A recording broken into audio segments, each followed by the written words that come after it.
हमारा जैसे कि आज के इस वेबिनार का एक विषय है नैनो यूरिया परिचय एवं फसल उत्पादकता में महत्व। ये नैनो यूरिया क्या है, नैनो यूरिया के कैसे काम करता है, कैसे ये फसल को फसल उत्पादन में की वृद्धि में इसका योगदान है, और उसके साथ साथ मृदा स्वास्थ्य के सुधार में इसका क्या योगदान है। इन सभी विषयों के बारे में आज विस्तार से चर्चा इस वेबिनार में की जाएगी।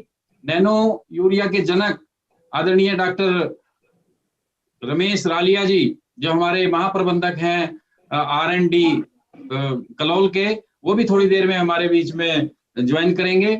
उसके साथ साथ जो हरियाणा कृषि विश्वविद्यालय, जो चरण सिंह हरियाणा कृषि विश्वविद्यालय के कुलपति हैं परम आदरणीय डॉक्टर BR कंबोज साहब, जो बहुत एक जमीन से जुड़े हुए वैज्ञानिक हैं, और हमेशा उनका प्रयास रहता है कि वो जितनी भी हमारी रिसर्च है, अनुसंधान है, वो किसान के खेत तक पहुंचे, किसान उसका लाभ ले, और उसके लाभ लेकर किसान अपनी आर्थिक स्थिति में सुधार करे। वो भी थोड़ी देर में हमारे बीच में ज्वाइन करेंगे। और उसके साथ साथ हरियाणा से, पंजाब से, राजस्थान से, उत्तर प्रदेश से और दूसरे राज्यों के भी हमारे किसान आज के इस कार्यक्रम में हिस्सा लेंगे। तो डॉक्टर रालिया जी जब तक हमारे बीच में ज्वाइन करेंगे, मैं अनुरोध करूंगा, या तो वेट कर लेंगे थोड़ा सा, VC साहब से बात करूं क्या एक बार? हाँ, वेट ही कर लें। VC साहब भी आ जाएं एक बारी। 11 बज ही चुके हैं अभी, 2 मिनट में अभी हमारे बीच में 3 मिनट बचे अभी। हाँ, आप 3 मिनट वेट कर लेते हैं, VC साहब भी आ जाए। इसमें सर हमारे जितने भी CSC के हमारे साथी हैं, FPOs हैं, हमारे जो ई बाजार की फ्रेंचाइज हैं, जो हमारे IFFDC की फ्रेंचाइज हैं, जमीन स्तर से जुड़े हुए हमारे जो सहकारिता के हमारे साथी हैं, जो ग्राम स्तर सोसाइटियों में हमारे काम करते हैं, वो सभी साथी, सभी प्रगतिशील किसान पूरे इस कार्यक्रम में आज वो भाग लेंगे। और हमने पिछले, वैसे तो हमारे राज्य विपणन प्रबंधक महोदय उस पर विस्तार से चर्चा करेंगे, पिछले लगभग 3 फसल सीजन से लगातार इस उत्पाद के बारे में प्रचार प्रसार और किसान के खेत पे जाके, उसके खेत पे जाके इसके परीक्षण किए हैं। बड़े सकारात्मक परिणाम है इसके। हरियाणा का सर ऐसा कोई जिला नहीं है जिस जिले के 5-5, 6-6 गांव में इस प्रकार के परीक्षण कार्यक्रम हमने नहीं किए हैं। एक हमारे बीच में डॉक्टर अनिल यादव जी हैं, वो अपनी वक्तव्य में हमें जानकारी देंगे कि कैसे हम इस नैनो यूरिया के माध्यम से, और ना केवल नैनो यूरिया के माध्यम से, हमारे डॉक्टर रालिया जी भी हमारे बीच में जुड़ चुके हैं। मैं परमादरणीय डॉक्टर रालिया जी, महाप्रबंधक नैनो टेक्नोलॉजी रिसर्च एवं अनुसंधान कलोल का, अपनी तरफ से, अपनी संस्था की तरफ से, हरियाणा राज्य कार्यालय की तरफ से, पूरे हरियाणा राज्य के अपने साथियों की तरफ से आज की इस वेबिनार में आपका हार्दिक स्वागत करता हूं, अभिनंदन करता हूं।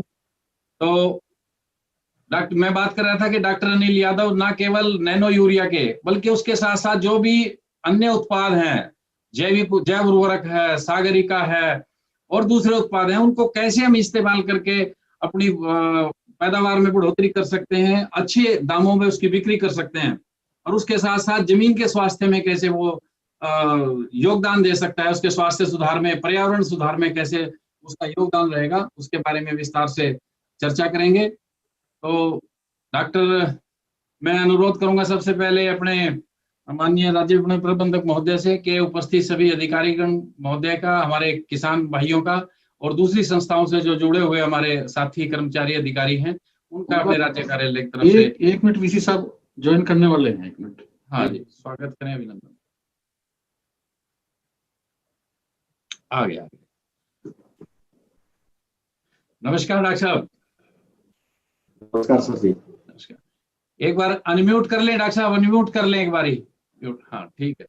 हमारे बीच में परम आदरणीय डॉक्टर बलदेवराज काम्बोज, कुलपति चौधरी चरण सिंह हरियाणा कृषि विश्वविद्यालय हिसार, वो हमारे बीच में आगे हैं। मैं डॉक्टर साहब का भी अपनी तरफ से, अपनी संस्था इफको की तरफ से और पूरे हरियाणा राज्य तथा अन्य दूसरे राज्यों के किसान भाइयों की तरफ से आज की इस वेबिनार में, जिसका विषय है नैनो यूरिया परिचय एवं फसल उत्पादकता में महत्व, हार्दिक स्वागत करता हूं, अभिनंदन करता हूं डॉक्टर साहब।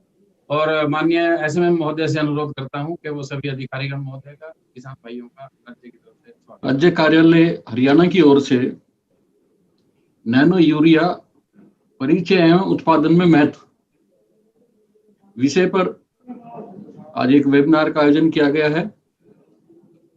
कार्यक्रम के मुख्य अतिथि doctor B.R. Kamboj ji, vice chancellor Chaudhary Charan Singh Haryana कृषि विश्वविद्यालय, doctor Dinesh Kumar Tyagi ji, managing director CSC New Delhi, Shri Yogendra Kumar ji, marketing director IFFCO New Delhi, doctor Ramesh Raliya ji, GM nano technology IFFCO Kalol, doctor Anil Yadav ji, वरिष्ठ वैज्ञानिक KVK रिवाड़ी, समस्त KVK के वैज्ञानिक गण, यूनिवर्सिटी के वैज्ञानिक गण, कृषि एवं सहकारिता विभाग के अधिकारीगण, इफको नई दिल्ली तथा अन्य प्रदेशों से इफको के अन्य अधिकारीगण, इफको की सहयोगी संस्थाएं, इफको MC, इफको बाजार, इफको किसान संचार, IFFDC, IFFCO Tokyo, IFFCO CN के सभी अधिकारीगण, इफको डेलीगेट, सभी सहकारी समितियों के प्रतिनिधिगण,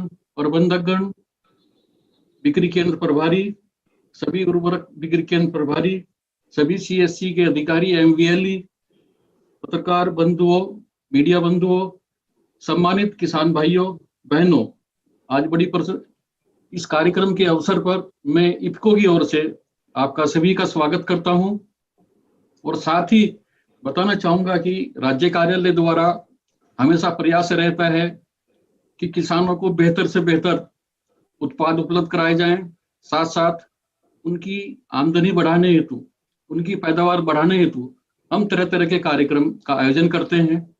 लेकिन इस बार कोरोना काल में आप लोगों से सीधा संपर्क नहीं हो पा रहा है, तो हमने प्रयास किया है कि वर्चुअली माध्यम से हमने काफी मीटिंग भी की है। आज भी हमने ये वेबिनार रखा है। आज हमारे पास में काफी एक्सपर्ट लोग उपस्थित हैं। किसान भाइयों, इफको द्वारा एक नया उत्पाद लेकर आया गया है जो यूरिया का विकल्प है। हरियाणा राज्य के अंदर अभी तक पिछले 3 सीजन से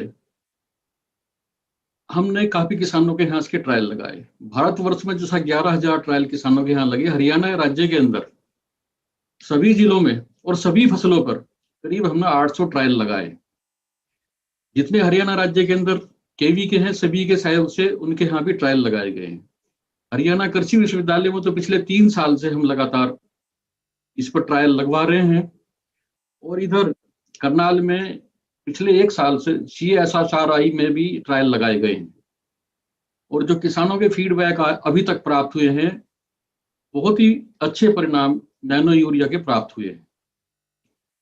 और इसी विषय पर रिवाड़ी क्षेत्र में डॉक्टर अनिल यादव, जो कृषि विज्ञान केंद्र रिवाड़ी के साइंटिस्ट हैं, उनके द्वारा एक रिवाड़ी के आसपास एक बहुत बड़ा प्रोजेक्ट चला गया है जिसमें जैविक खेती के साथ साथ नैनो का भी प्रयोग किया गया। उसके बहुत ही अनूठे परिणाम मिले हैं और पैदावार में भी किसानों को काफी लाभ हुआ है।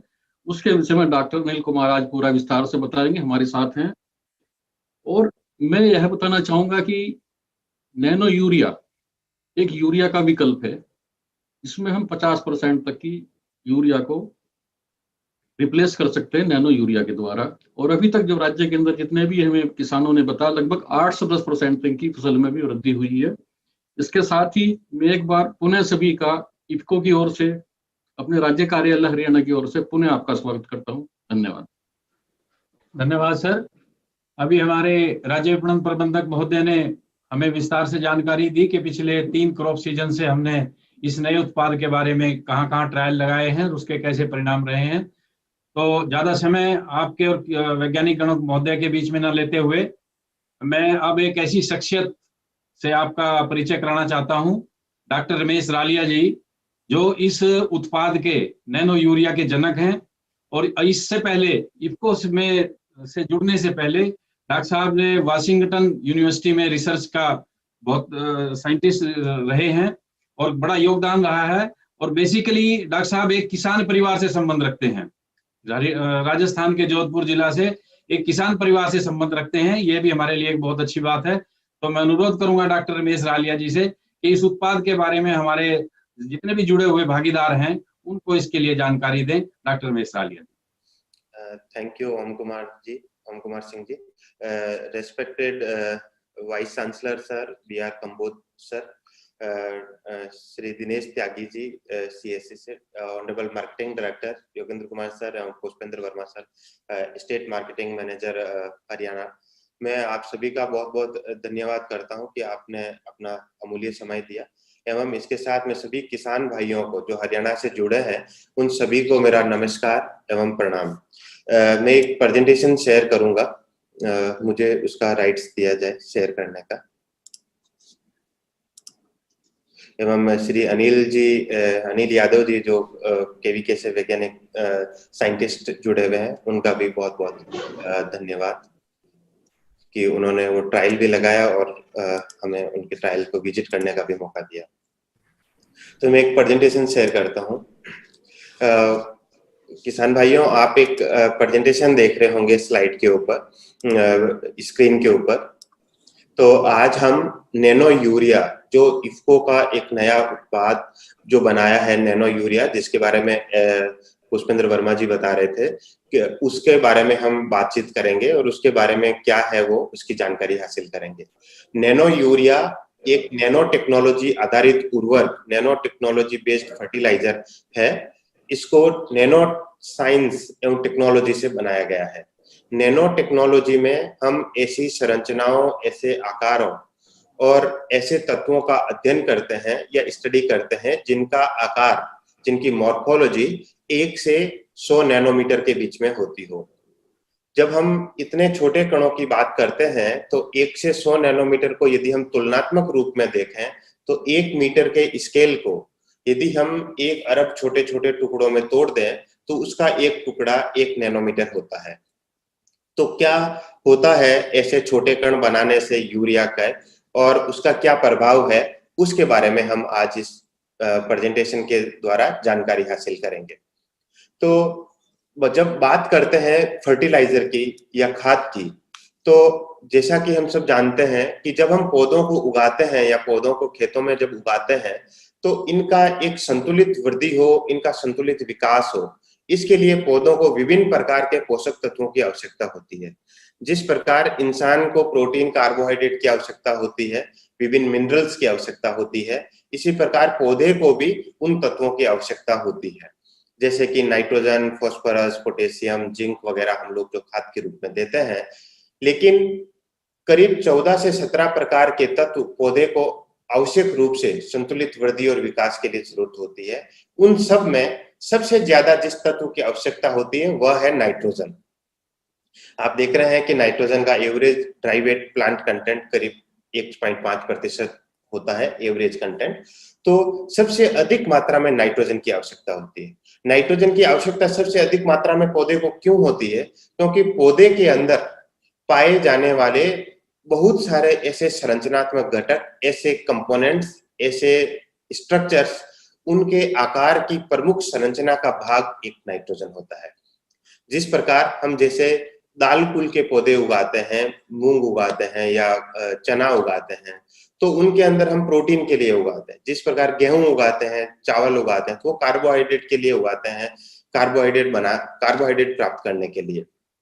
तो किसान भाइयों, इस प्रकार जो प्रोटीन है, कार्बोहाइड्रेट है या ऐसे तत्व जिनसे पौधों की पत्तियां हरे रंग की दिखाई देती है, क्लोरोफिल है, या जब ये क्लोरोफिल प्रकाश की किरणों को अवशोषित करके या प्रकाश के किरणों के द्वारा एक अभिक्रिया करता है जिसे हम प्रकाश संश्लेषण कहते हैं, जिससे पौधा अपना भोजन बनाता है, इन सब क्रियाओं के लिए या पौधे के अंदर पाए जाने वाले आनुवंशिक पदार्थ, जेनेटिक मटेरियल्स जैसे डीएनए है, आरएनए है, इन सब का जो स्ट्रक्चर है, संरचना है, उस संरचना का एक प्रमुख भाग नाइट्रोजन से बना होता है।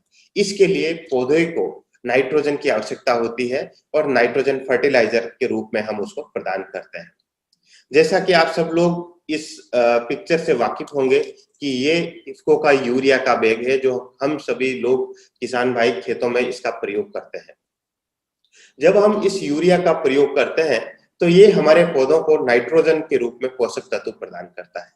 लेकिन इसके नाइट्रोजन का, जब हम नाइट्रोजन तत्व के रूप में जब हम इस यूरिया का प्रयोग करते हैं, और स्पेशली जब हम यूरिया का अधिक या असंतुलित प्रयोग करते हैं, आपने भी अखबारों में, मैगजीन में, शोध पत्रों में या कृषि की जो पत्रिकाएं आती है उसमें ये पढ़ा होगा कि जिस प्रकार एनपीके का रेशियो या उसका अनुपात में हमें प्रयोग करना होता है, उसके कहीं गुना अधिक अनुपात में हम यूरिया का प्रयोग कर रहे हैं। अब यूरिया का हम अधिक या असंतुलित रूप से क्यों उपयोग कर रहे हैं? क्योंकि यूरिया जब पौधा उसका ग्रहण करता है या अपटेक करता है, तो उससे नाइट्रोजन की उपयोग की क्षमता केवल 30 से 40% होती है। जब उसकी उपयोग करने की क्षमता कम होती है 30 से 40%, तो आप सोच रहे होंगे कि 60 से 70% जो यूरिया है या नैनो यूरिया है, 60 से 70% जो यूरिया हम खेतों में डालते हैं, वह हमारा या तो हवा में चला जाता है, जिसे हम नॉक्स के रूप में या नाइट्रस डाइऑक्साइड के रूप में या अमोनिया के रूप में इमिशन हो जाता है। और जब हम वायु प्रदूषण के सूचकांक देखते हैं तो उसमें उसके अंदर एक प्रमुख सूचकांक होता है नॉक्स। इसी प्रकार यदि ये मिट्टी में चला जाता है तो ये हमारे मिट्टी के पीएच को असंतुलित कर देता है, उसका परिवर्तन कर देता है। और जब मिट्टी का पीएच बदल जाता है, स्पेशली एसिडिक हो जाता है और एसिडिटी हो जाती है, तो जिस प्रकार हमारे शरीर में एसिडिटी होने पर हमारा शरीर दूसरे तरीके के पोषक तत्व या भोजन अच्छे से नहीं ले पाता, इसी प्रकार मिट्टी में पीएच का बदलाव हो जाता है, तो पौधा जो अन्य तत्व उसको लेने होते हैं वो भी नहीं ले पाता। यदि ये यूरिया हम अधिक मात्रा में डालते हैं और उसके बाद पौधे को पानी पिलाते हैं या बारिश होती है, तो पौधा जो यूरिया है वो हमारे जल के अंदर, पेयजल के अंदर नाइट्रेट के रूप में चला जाता है, जिसके अंदर हमारे पेयजल में नाइट्रेट की मात्रा बढ़ जाती है। खासकर यदि हम वायु प्रदूषण की दोबारा बात करें तो इससे जो एक गैस निकलती है नाइट्रस ऑक्साइड, वह ग्रीन हाउस गैस के रूप में कंट्रीब्यूट करती है, जिसे हम ग्लोबल वार्मिंग या क्लाइमेट चेंज की बात करते हैं, जिसके प्रभाव उसे जुड़े हुए।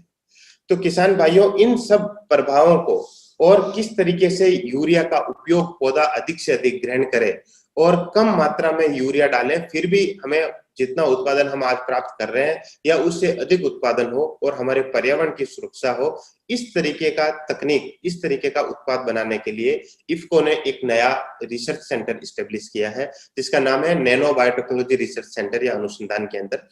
इस अनुसंधान केंद्र में नैनो टेक्नोलॉजी आधारित ऐसी शोध की जाती है जिसके अंदर ऐसे उत्पाद या तकनीकों का विकास किया जाता है, जिसके अंदर हम हमारे कृषि को किस प्रकार टिकाऊ बना सके, किस प्रकार इसको प्रिसीजन एग्रीकल्चर कर सके, किस प्रकार एग्रीकल्चर सस्टेनेबिलिटी को रियलाइज किया जा सके। और इसी तकनीक के रूप में इफ्को ने एक उत्पाद बनाया है जिसका नाम है इफ्को नैनो यूरिया और नैनो यूरिया लिक्विड। ये नैनो यूरिया लिक्विड जो यूरिया जो अभी खेतों में प्रयोग कर रहे हैं उसी प्रकार काम करता है, लेकिन इसकी पौधे की उपयोग करने की जो क्षमता है वह बहुत अधिक है। इस नैनो टेक्नोलॉजी से बनाए गए नाइट्रोजन उर्वरक नैनो यूरिया की उपयोग करने की क्षमता पौधों के द्वारा अधिक है, जिससे पौधों का विकास अच्छा होता है, पौधों का डेवलपमेंट, पौधों का ग्रोथ अच्छा होता है। जैसा मैंने शुरू में बताया कि 1 नैनोमीटर 1 मीटर का 1 अरबवां भाग होता है। तो जो ये हमारे नैनो यूरिया के जो कण होते हैं, यदि हम उन कणों को देखें तो उन कणों का जो आकार है वो करीब 32 नैनोमीटर होता है। ये नैनो यूरिया भारत का पहला प्रोडक्ट है जो गैजेट नोटिफाइड है, नैनो टेक्नोलॉजी बेस्ड फर्टिलाइजर है, जो पहला उत्पाद, विश्व का पहला उत्पाद है ये, जिसको भारत में भी पहली बार इसको गैजेट नोटिफाइड किया गया है, जिससे कि किसान भाई इसका उपयोग कर सकें। तो यदि हम इसकी संरचना की बात करें तो नैनो यूरिया का एक कण करीब 32 नैनोमीटर का होता है। और आप इस बात को रेफरेंस लीजिए कि 1 नैनोमीटर 1 मीटर का 1 अरबवां हिस्सा होता है।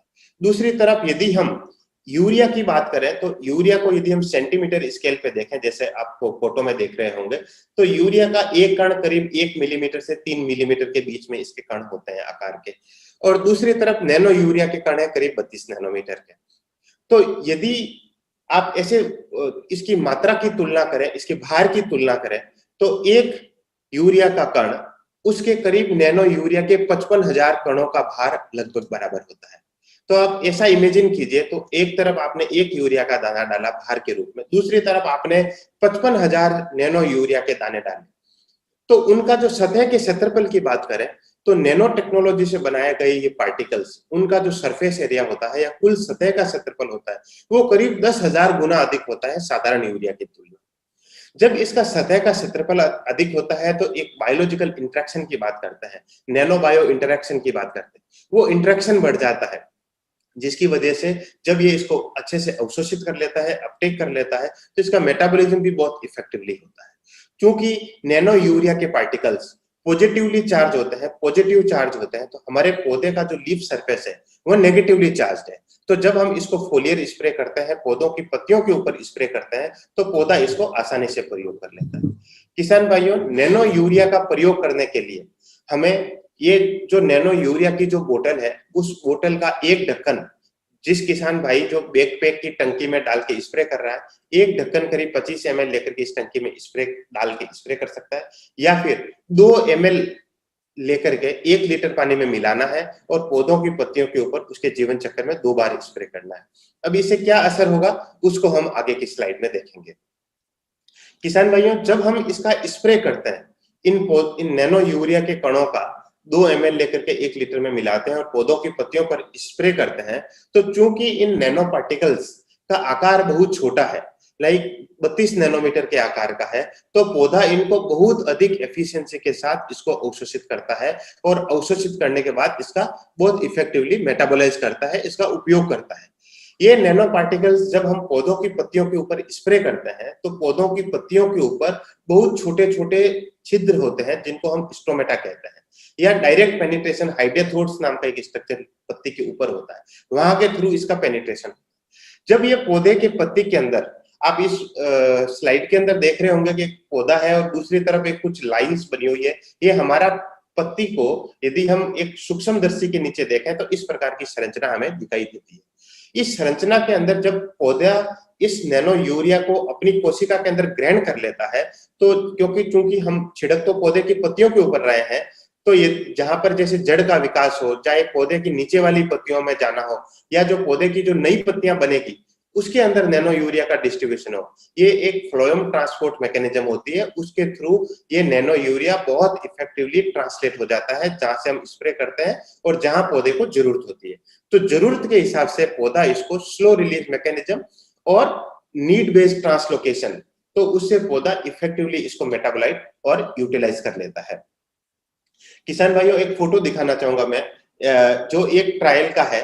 इस तरीके की बहुत सारी ट्रायल, जैसे एसएमएम साहब बता रहे थे, करीब 11,000 लोकेशन पर भारत में ट्रायल लिया गया।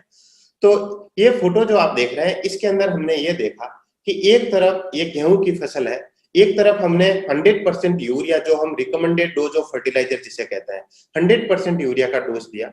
दूसरी तरफ हमने 50% यूरिया की डोज को कम किया जो ब्रॉडकास्ट करते हैं, और उसकी जगह हमने नैनो यूरिया का प्रयोग किया, और हमने ये पाया कि फसल के उत्पादन में करीब 8 से 12% का वृद्धि हुआ है। लेकिन इसके साथ साथ हमें ये मिला कि वहां पर हमारी मिट्टी, जिसे हम सॉइल बायोलॉजिकल हेल्थ कहते हैं, उसमें इंप्रूवमेंट था। इससे जो अनाज हमें मिला उसकी पौष्टिकता अच्छी थी, और जब अनाज की पौष्टिकता अच्छी है तो उत्तम स्वास्थ्य, चाहे हम मानव की बात करें, चाहे वातावरण की बात करें, चाहे हमारे जमीन की बात करें, उन सब के उत्तम स्वास्थ्य में ये कंट्रीब्यूट करता है। किसान भाइयों, इस नैनो यूरिया को हम लगभग सभी प्रकार की फसलों पर इसका परीक्षण किया है। करीब 94 विभिन्न प्रकार की फसलों पर इस नैनो यूरिया का परीक्षण भारत के करीब 11,000 किसानों के खेतों में, कृषि विज्ञान केंद्रों में और 20 से अधिक कृषि विश्वविद्यालयों में इसका परीक्षण किया है। मैं माननीय कुलपति महोदय का धन्यवाद करना चाहूंगा, क्योंकि इन्होंने भी अपने यूनिवर्सिटी में इसका ट्रायल लगाने का अनुमति प्रदान किया।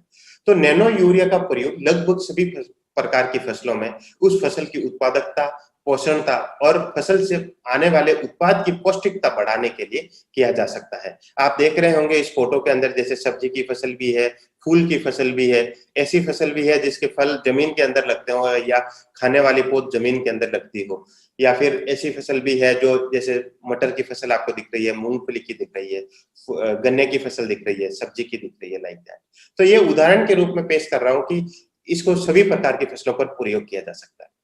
जैसे मैं पौष्टिकता की बात कर रहा था, तो हमने जो अनाज उत्पादन किया नैनो यूरिया के प्रयोग से, डिटेल में इस पर्टिकुलर ट्रायल के बारे में अनिल यादव जी डिटेल में बताएंगे कि किस तरीके से नैनो यूरिया का ट्रायल किया गया गेहूं के ऊपर। लेकिन जो गेहूं का उत्पाद अनिल यादव जी के द्वारा हमें मिला, उस नैनो यूरिया के ट्रायल के बाद में जो उत्पाद हमें मिला, उस उत्पाद का हमने इसका न्यूट्रिशनल पैरामीटर एनालिसिस करवाया।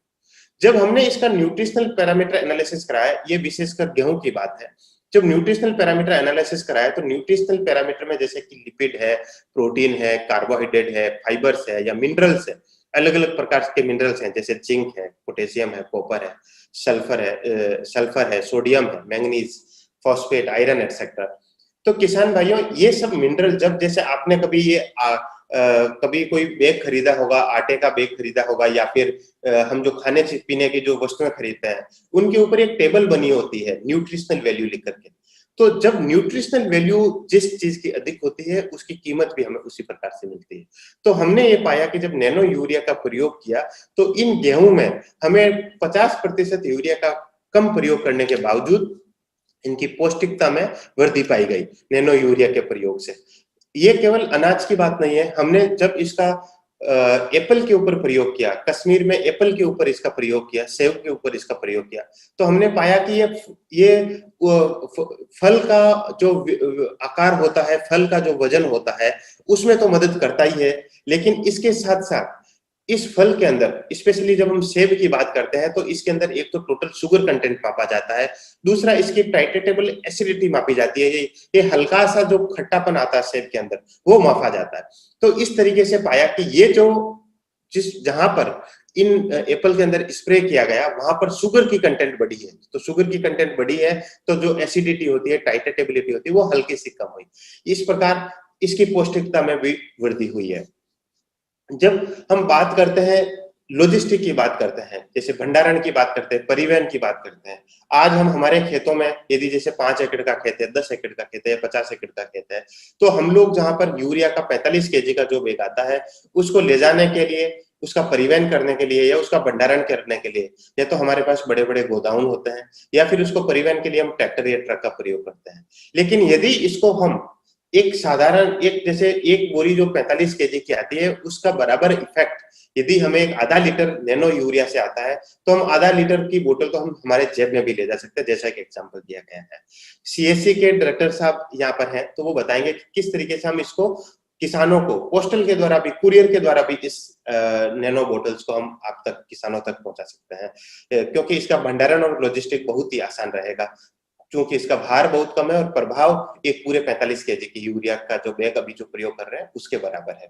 किसान भाइयों, इस नैनो यूरिया का जो बनाया गया उसका जो उद्देश्य था वो ये था कि पारंपरिक यूरिया जो हम लोग अभी प्रयोग कर रहे हैं उसको किस प्रकार हम कम कर सकते हैं। रासायनिक उर्वरक जो यूरिया का हम प्रयोग कर रहे हैं जिसका उपयोग करने की क्षमता 30 से 40% तक है, उसकी उपयोग क्षमता को बढ़ाकर किस प्रकार हम इसकी वॉल्यूम को कम कर सकते हैं, किस प्रकार इस नैनो यूरिया के प्रयोग से हम उत्पादन को और बेहतर कर सकते हैं और उत्पाद से जो पोषण मिलता है, जो हमें उत्पाद मिलता है, उस उत्पाद की उत्पाद के अंदर पोषक तत्वों की या मिनरल्स की या न्यूट्रिशनल वैल्यू उसके कैसे बढ़ाई जा सके। दूसरा, ये नैनो यूरिया जो अभी जो हम साधारण यूरिया जिस प्राइस पे खरीदते हैं उस प्राइस से भी ये नैनो यूरिया सस्ता होगा, जो सब्सिडाइज्ड रेट जो फार्मर्स को मिलती है उससे भी ये सस्ता होगा, तो ये आर्थिक रूप से सस्ता होगा और उत्पादन बढ़ेगा। और क्योंकि हमें रसायन कम खेत के अंदर डालना पड़ेगा तो ये हमारे मिट्टी, हवा और पानी और पर्यावरण के लिए भी सुरक्षित है।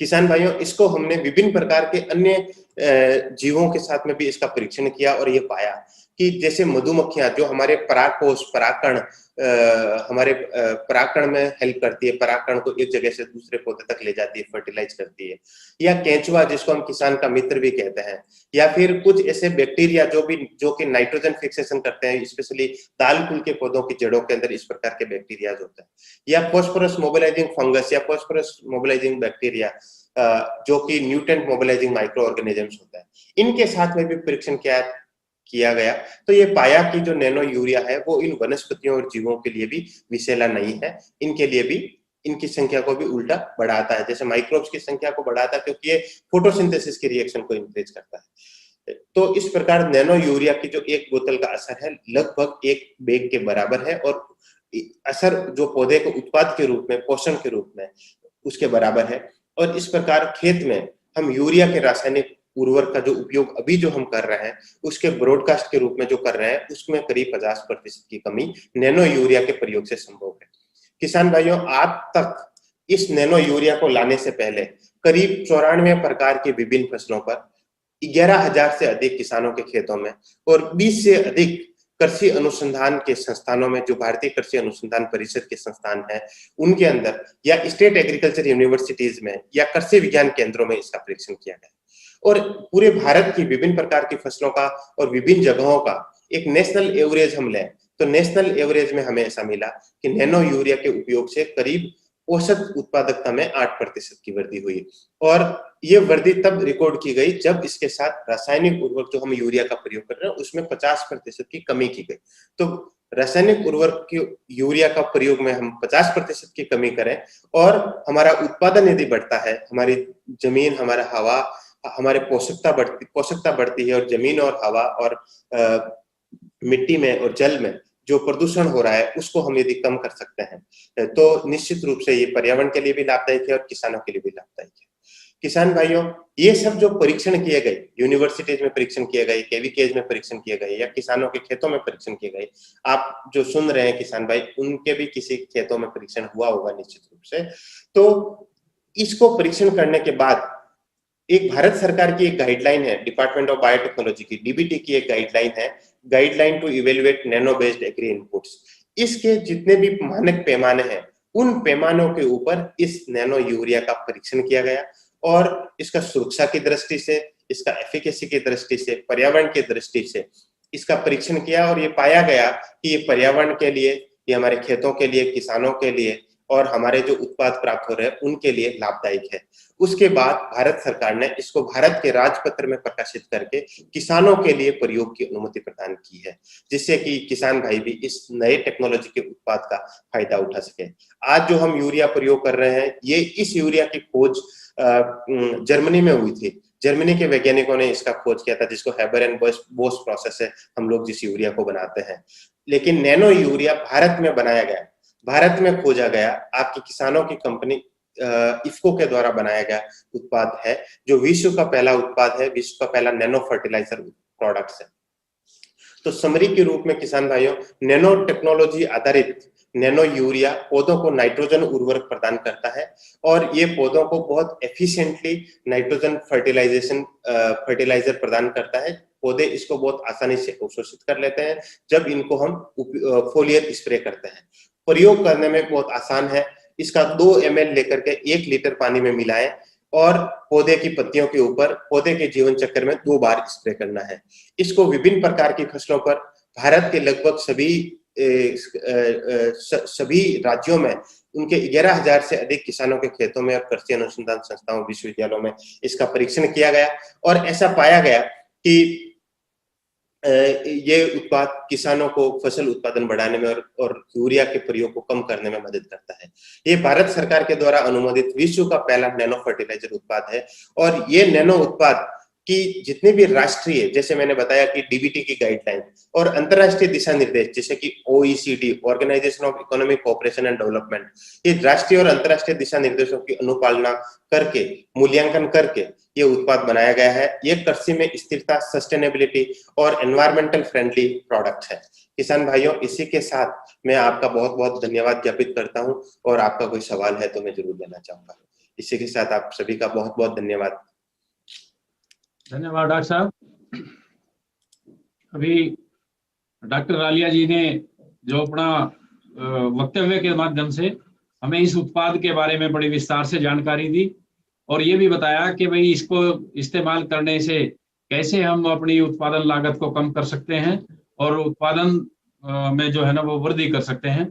और अगले जो हमारे वैज्ञानिक हमारे बीच में आएंगे, आदरणीय डॉक्टर अनिल यादव जी, ये बिल्कुल जो डॉक्टर आलिया जी ने कहा उसी चीज को इन्होंने किसान के खेत पे करके दिखाया है।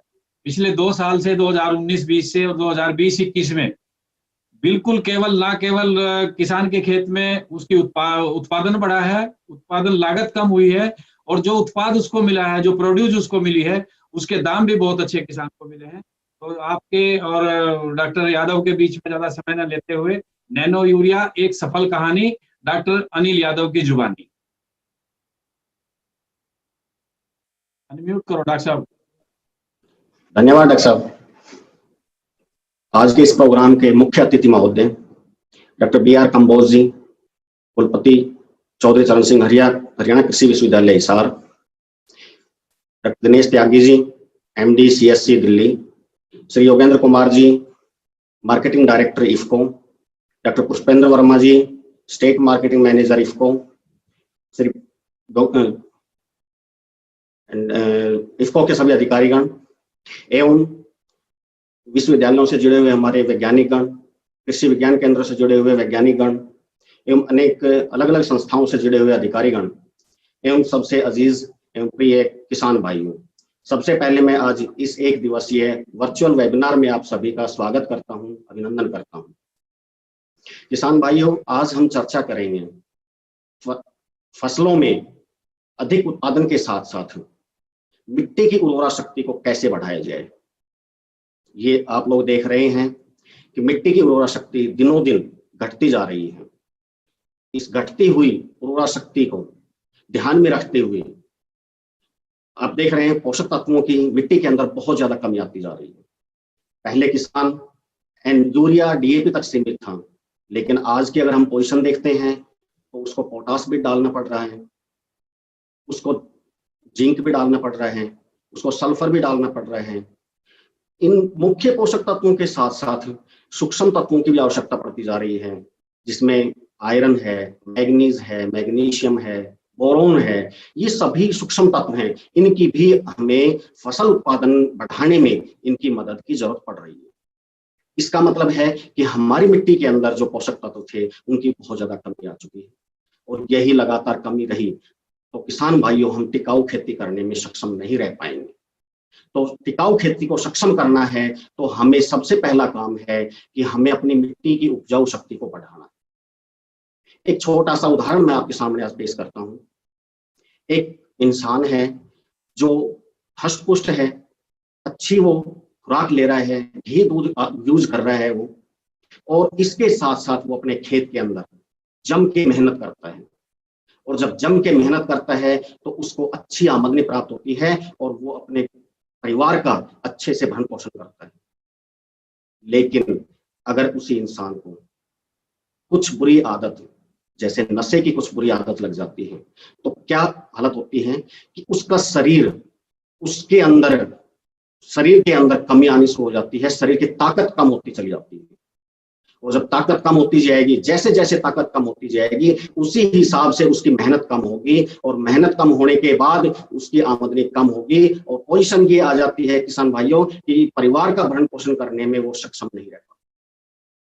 यही सेम कंडीशन हमारी मिट्टी के साथ चल रही है किसान भाइयों, कि ये धीरे धीरे इसकी ताकत कम होती जा रही है, और ये एक रासायनिक खाद के रूप में जो नशे की लत जो हमारी जमीन को लग गई है, इस लत को हमने दूर करना है, इस लत से हमें अपनी मिट्टी को मुक्त करना है। तो आज इसी बात पे हम पूरी चर्चा करेंगे, और इन्हीं सब बातों को ध्यान में रखते हुए किसान भाइयों, कृषि विज्ञान केंद्र रेवाड़ी ने 2 साल तक फील्ड ट्रायल्स किए हैं, जिसके परिणाम मैं आज आपके साथ साझा करूंगा। प्रधानमंत्री परंपरागत कृषि विकास योजना के अंतर्गत कृषि विज्ञान केंद्र ने 50 एकड़ में जैविक खेती के लिए 2 गांवों का चयन किया। रेवाड़ी जिले के अंदर 2 गांवों का चयन किया, जिसके अंदर 50 एकड़ में कृषि विज्ञान केंद्र ने हर फील्ड से मिट्टी और पानी का नमूना लिया, और उसकी अपने केवीके के अंदर उसकी जांच की गई। जांच करने के बाद जो परिणाम हमारे सामने आए, जांच के आधार पे हमने अपने उन्हीं खेतों के अंदर जो ट्रीटमेंट थे वो तैयार किए। सबसे पहले हमने जो फसल ली, उसके अंदर गेहूं की फसल ली, और उसके ट्रीटमेंट जो है वो मैं आपको बताना चाहूंगा कि किस तरह से हमने इस फसल में काम किया है। बेसल डोज हमने शुरुआत में बेसल डोज ली। बेसल डोज के अंदर 2.5 टन कंपोस्ट खाद का प्रयोग किया गया। इसके अंदर आधा लीटर बायो फर्टिलाइजर इसी कंपोस्ट खाद में मिला के 5 से 6 दिन छाया में रखने के बाद इसको हमने फील्ड के अंदर अप्लाई किया। उसके बाद हमने पलेवा किया। पलेवे के अंदर बायोडिकम्पोजर का प्रयोग किया, जो हमारे हर किसान ने अपने वहां ड्रम के अंदर तैयार किया, और उस बायोडिकम्पोजर का प्रयोग भी हमने पलेवे के अंदर किया। उसके बाद बिजाई के समय हमने 25 किलोग्राम सागारिका, दानेदार सागारिका का प्रयोग किया। उसके बाद हमने गेहूं की बिजाई की। जर्मिनेशन बहुत अच्छी आई, जमवार बहुत अच्छी हुई। उसके बाद हमने पहली सिंचाई दी और उस समय पे सागरिका लिक्विड की 1 स्प्रे की। उसके बाद हमने दूसरी सिंचाई की। उसके बाद फिर हमने दूसरी सिंचाई में भी हमने 1 लिक्विड सागरिका की स्प्रे दोबारा। पहली सिंचाई से दूसरी सिंचाई के बीच की अगर हम पोजीशन देखते हैं, हमारी फसल की पोजीशन अच्छी थी, लेकिन जैसे हमने दूसरी सिंचाई दी है उसके बाद 48 से 50 दिन पे जब हमारी फसल आई और उस समय पे फसल पूरे जोरों पे होती है कि उस समय पे हमारी उसकी पचराव टिलरिंग ज्यादा होती है, ग्रोथ होती है, वो फेज होता है और उसी फेज में आपके, क्योंकि उस समय किसान भाइयों उस फसल को ज्यादा पोषक तत्वों की आवश्यकता पड़ती है और पोषक तत्व हमारी जमीन से कम मिल पाए, इस वजह से फसल के अंदर जो निचली पत्तियां थी उसमें पीलापन शुरू हो गया। और 3 से 4 दिन के अंदर जब हमने पूरी विजिट की तो 3 से 4 दिन के अंदर हमारी लगभग फसलें 50 एकड़ में वो पीले रंग में परिवर्तित हुई। अब हमारी भी कुछ इसमें चिंताएं बढ़ी, क्योंकि ऑर्गेनिक हम लेके चल रहे हैं और उसके अंदर हम यूरिया ना किसान तैयार है और ना हम तैयार थे। अब उसके बाद ये भी देखना है कि 50 एकड़ में किसानों की ये जो प्रोग्राम है तो उसमें उनकी भी हमें रखनी है कि पैदावार उनको पूरी मिले, उनको भी रिटर्न पूरा मिले। उसको ध्यान में रखते हुए इसी समय पे इफ्को ने एक प्रोग्राम सोना के पास लाला खेड़ली में प्रोग्राम किया था और मुझे भी उसमें आमंत्रित किया गया था और मौका मिला मुझे, और श्री योगेंद्र कुमार जी जो मार्केटिंग डायरेक्टर है इफ्को के, वो भी उस प्रोग्राम में आए हुए थे। मैंने उनके सामने एक रिक्वेस्ट की और उन्होंने तुरंत उसी समय बहुत जल्दी एक्शन लिया और 3 दिन के अंदर अंदर हमारे पास नैनो की 50 बोतल वो हमारे पास भिजवाई। फिर हमने उसके अंदर उसकी स्प्रे की। किसान भाइयों, मैंने सुना है पहले ये बातें, कई बार प्रोग्राम में, इफ्को के प्रोग्राम में भी सुने हैं कि इफ्को जो है वो किसान हितैषी संस्था है, लेकिन उस दिन मैंने ये देखा कि उन्होंने ये प्रमाणित किया कि वाकई में किसान हितैषी है इफ्को, कि उन्होंने किसानों की समस्या देखी कि 50 एकड़ में किसानों के सामने बहुत बड़ी समस्या आ रही है और उन्होंने पूरे देश से जहां से भी इकट्ठी करवाई बोतल्स, क्योंकि उस समय पे सिर्फ ट्रायल्स के लिए आई हुई थी और बहुत कम बोतल की मात्रा थी, लेकिन फिर भी उन्होंने तैयार करके हमें ये बोतल दी और हमने जब स्प्रे करवाई, पहली स्प्रे हमने ठीक 55 दिन पे हमने वो स्प्रे कर दी थी। उसके बाद दूसरी स्प्रे उसके 15 दिन के अंतराल पे। किसान भाइयों, ये फैक्ट है कि उसमें जब आई हम जो बदलाव आया उसके अंदर बहुत ही वंडरफुल रिजल्ट्स हमें प्राप्त हुए कि एकदम जो कलर, जो पीला कलर बन गया था फसल का, वो एकदम हरे रंग में परिवर्तित हो गया और पूरा जो है ग्रोथ और टिलरिंग बहुत अच्छी स्टार्ट हो गई। अब ये देखिए, क्योंकि ऑर्गेनिक खेती के अंदर सिर्फ किसान भाइयों यही एक समस्या सबसे बड़ी आती है कि हम फास्फोरस की भी मात्रा पूरी कर लेते हैं, कंपोस्ट खाद है, बायो फर्टिलाइजर है, सागरिका है, इनके माध्यम से हम इनकी मात्रा पूरी कर लेते हैं, पोटास की हमारी मात्रा पूरी हो जाती है, बाकी सूक्ष्म तत्वों की मात्रा पूरी हो जाती है, लेकिन नाइट्रोजन जो कि हर फसल को बहुत ज्यादा मात्रा में चाहिए, तो इसकी हम पूर्ति नहीं कर पाते। इसमें हमने ये एक बहुत अच्छा विकल्प मिला कि नैनो नाइट्रोजन, नैनो यूरिया का जब स्प्रे हुआ तो हमारी फसल की जो पैदावार है वो वही पैदावार हमारी आई जो हमने इनऑर्गेनिक तरीके से, जिसके अंदर रासायनिक खादों का रिकमेंडेड तरीके से प्रयोग किया, उसके बराबर की पैदावार हमारी 48 मन की जो शुरू में आई थी वही उसके बराबर की हमारी इसमें आई।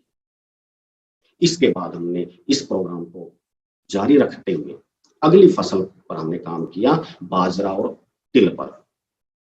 अब हमारी आती है कि 30 एकड़ में हमने, उन्हीं 50 एकड़ में से 30 में हमने बाजरा सिलेक्ट किया और 20 एकड़ में हमने तिल की खेती करवाई, क्योंकि उस एरिया में तिल की खेती भी किसान काफी करते हैं। तो हमने उन्हीं फसलों को चुना है जो किसान आराम से कर रहे हो। अभी हमने कोई बदलाव नहीं किया, हम सिर्फ ऑर्गेनिक की तरफ बढ़ावा देने की कोशिश कर रहे हैं। तो इसमें हमने तिल और बाजरा की फसल में, बाजरा में भी हमने वही प्रोग्राम, यही जो हमने ट्रीटमेंट रखे, यही ट्रीटमेंट रखे और 2 स्प्रे हमने नैनो नाइट्रोजन की इसमें की। इसी तरह तिल में हमने कंपोस्ट खाद की जो मात्रा है वो हमने आधी की, 1.25 टन की हमने इसमें कंपोस्ट खाद रखा, बायो फर्टिलाइजर सागरिका और नैनो की 2 स्प्रे की, वो बराबर मात्रा में रखे, वही ट्रीटमेंट सेम आए। अब उसमें पैदावार में मैं आपको बताता हूँ कि बाजरे के अंदर हमारी जो ऑर्गेनिक तरीके से की गई थी और जो इनऑर्गेनिक तरीके से हो रही है, उसके अंदर हमारी बाजरे में करीब 4.22% की हमारी पैदावार में बढ़ोतरी हुई। यानी कि अब हम ये देख, अभी तक हमारी किसानों की यही बातें आ रही थी कि ऑर्गेनिक खेती जब हम करते हैं तो पहले साल, दूसरे साल, तीसरे साल हमारी पैदावार बहुत ज्यादा कम हो जाती है। ये बिल्कुल फैक्ट है। जैसा कि मैंने आपके गेहूं की खेत की बात बताई है, वही बातें आती है कि इस समय नाइट्रोजन की पूर्ति जब नहीं हो पाती है तो यही पोजीशन आ जाती है कि किसान की पैदावार आधी से भी कम रह जाती है। इसीलिए किसान विमुख हो जाता है कि ऑर्गेनिक खेती की तरफ नहीं बढ़ता। लेकिन ऑर्गेनिक खेती पे बढ़ने के लिए हमें एक ये बहुत अच्छा विकल्प दिया है। इस विकल्प को हम चुनते हुए ऑर्गेनिक खेती की तरफ बढ़ सकते हैं। हमारी तिल की मैं आपको बताता हूँ कि तिल की पैदावार में बहुत अच्छे हमें रिजल्ट मिले। तिल के अंदर 24% की बढ़ोतरी हमारी पैदावार में आई, क्योंकि तिल जो है वो भी न्यूट्रिएंट की जो पूर्ति है वो तिल के अंदर बहुत अच्छे से हुई। इसके अंदर थोड़ी सी ये आती है कि किसान इसमें फर्टिलाइजर कम इस्तेमाल करता है, सिर्फ रासायनिक खाद का, इसमें डीएपी का और यूरिया का उपयोग करता है। तो इस हिसाब से हमें जो तिल के अंदर बहुत अच्छी इसमें रिपोर्ट मिली।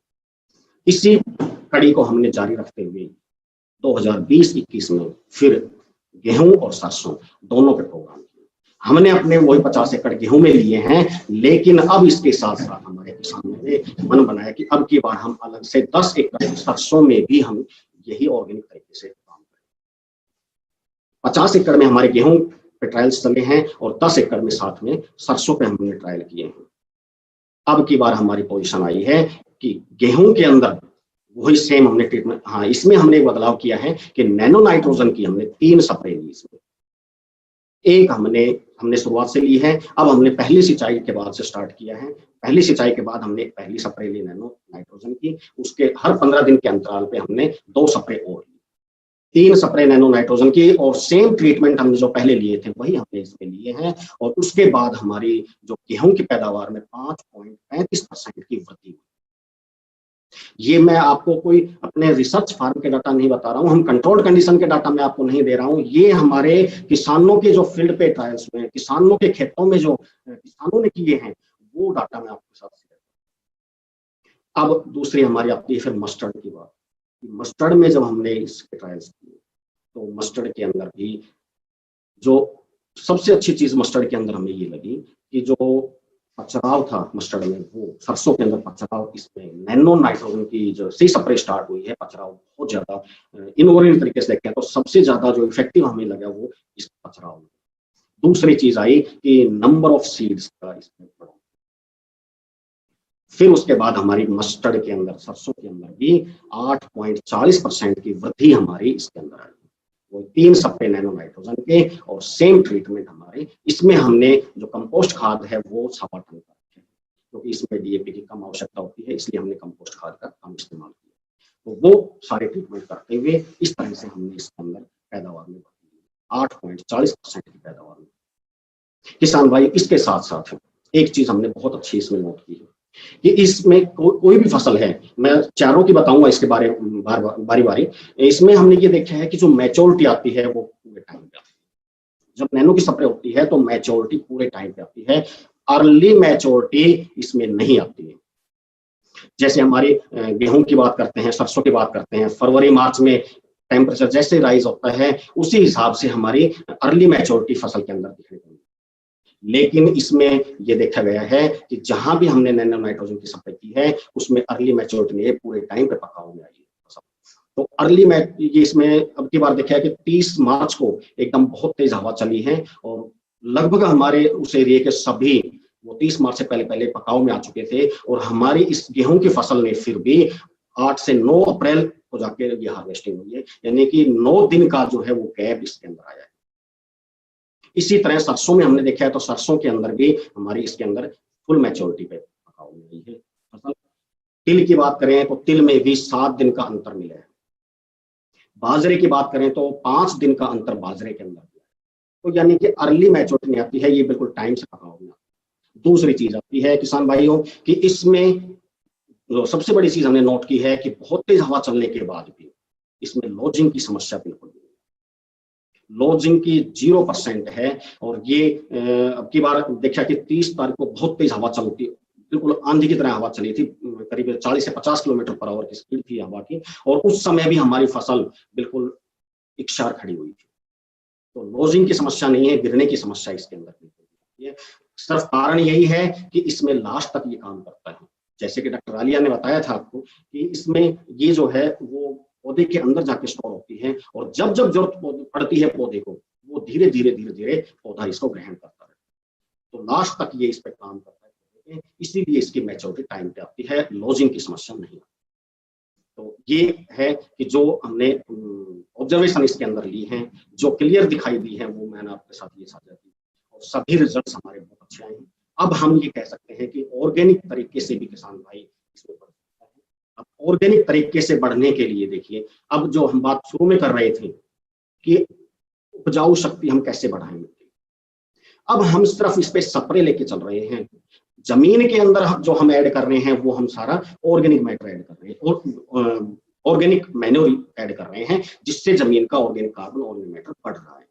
तो धीरे धीरे हमारी जमीन का ऑर्गेनिक मैटर बढ़ता जाएगा, और फोलियर स्प्रे से हम अपनी फसल की पैदावार लेंगे, बढ़ोतरी, फसल में बढ़ोतरी, और साथ में हमारी जमीन की जो उपजाऊपन शक्ति है वो भी बढ़ती है। तो जमीन की उपजाऊपन शक्ति बढ़ाने के लिए हमें नैनो जैसा एक विकल्प मिला है। हम मानते हैं बात कि पहले हम जब कहते थे तो किसान की बात यही आती थी कि हमारे पास कोई स्ट्रॉन्ग विकल्प नहीं है जिससे हम रासायनिक खादों को छोड़ के ऑर्गेनिक की तरफ बढ़ सके। अब इसमें जो नेक्स्ट बात आ रही है वो आ रही है कि इस विकल्प के साथ अब हमें 10 एकड़ में हमारी अब की बार सब्जी का एरिया बढ़ा है, जो किसानों ने उसी एरिया में की है, और वो भी प्योर इसी तरीके से स्टार्ट की है, उसके भी रिजल्ट आने हैं। बाकी अभी तक जो रिजल्ट आए हैं, सिर्फ उसमें एक ही बात मैं और साझा करना चाहूंगा, सिर्फ ज्यादा समय होता जा रहा है, मैं समय थोड़ा ज्यादा ले गया हूँ, तो इसमें सिर्फ एक बात और बताना चाहूंगा कि गोभी की सरसों जब हुई तो क्या था कि अब की बार किसान थोड़ा सा लेट चला, तो वो गोभी की फसल उस समय रेट मंडी के अंदर बहुत कम हो गई।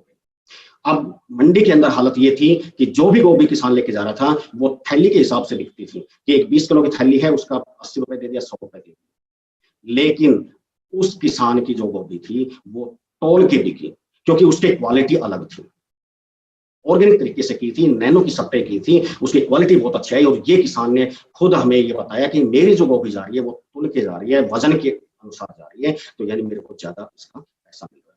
तो इस तरह की ये चीजें हमने जो है किसानों के साथ इस तरह की ट्रायल्स की हैं, ये कंटिन्यू हम 2 साल से कर रहे हैं, और आगे भी हमारी ये चलती रहेंगी। और किसान भाइयों, इस तरह से हम इस उत्पाद को अपना के हम पूरी तरह से ऑर्गेनिक खेती की तरफ आ सकते हैं, इसमें कोई डाउट नहीं है।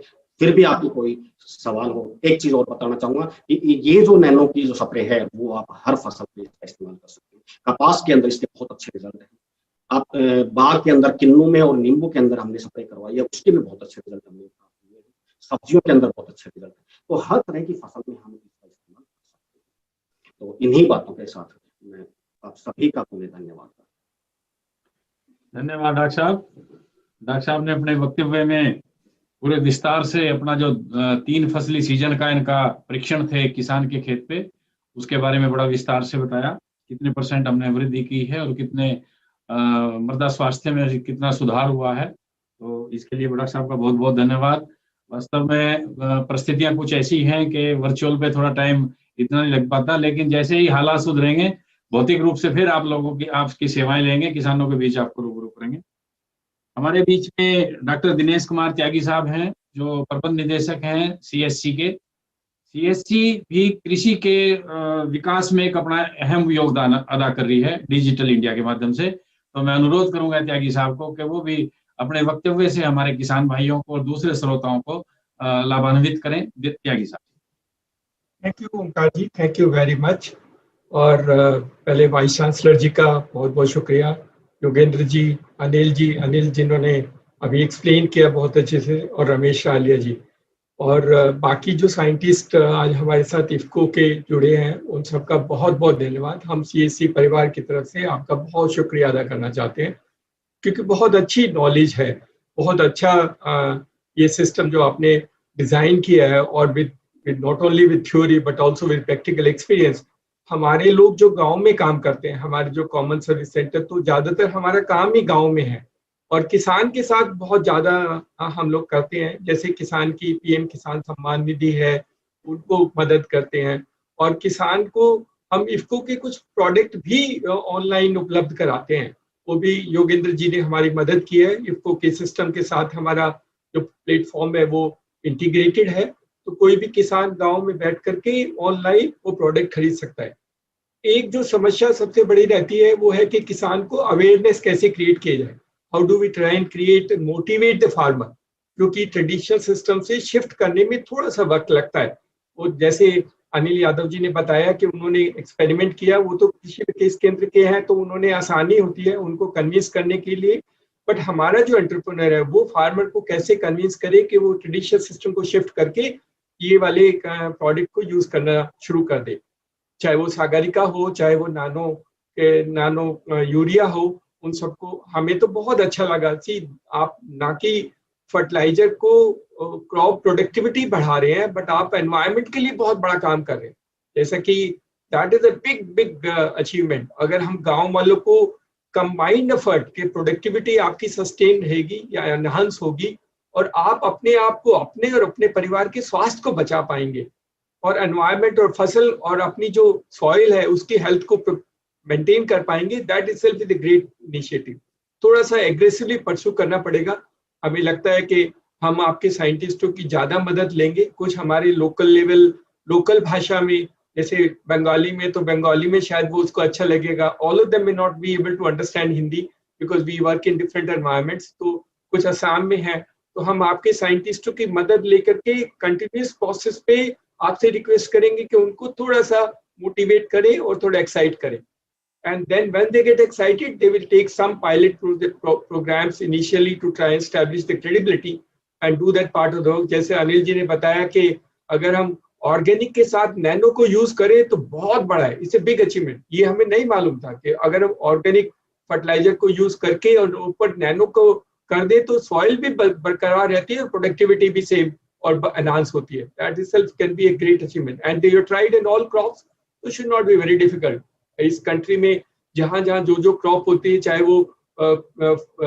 वो नॉर्मल सीरियल क्रॉप्स हो या वेजिटेबल्स हो, उन सब में ये यूज किया सकता है। मैंने एक क्वेश्चन पूछा था कि हम 50% यूरिया प्लस नैनो यूज करते हैं, लेकिन हम सिर्फ नैनो यूज करें तो वो संभव है क्या? तो अनिल जी ने बताया कि सिर्फ नैनो भी यूज करके हम कर सकते हैं, और वो रमेश जी ने बताया, सॉरी, और डॉक्टर रमेश ने और अनिल जी ने अब बता भी दिया कि ऑर्गेनिक नीचे यूज कीजिए और ऊपर आप नैनो यूज किए थे, आपको पूरा यूरिया यूज करने की जरूरत नहीं है। That can be revolutionary. I think बहुत अच्छा। I must thank all the scientist who work, specially doctor Ramesh Raliya who has brought this concept, और जिन्होंने एक्सपेरिमेंट किया, बहुत अच्छा काम किया। And I think you deserve Padmashri, in my words you deserve a great Padmashri for doing such a wonderful work. Quietly किया है, थोड़ा सा एग्रेसिवली परस्यू करना पड़ेगा, थोड़ा मार्केटिंग थोड़ा एग्रेसिवली करनी पड़ेगी। See any product which is develop, marketing में जो रिस्क है उसको मिटिगेट करने के लिए हमें थोड़ी डिवाइस करना पड़ता है, how do we mitigate this. और जो हमारा पर्सन है, जो पर्सन जैसे हमारा एंटरप्रेन्योर है, उसको हम कैसे इंसेंटिवाइज करें।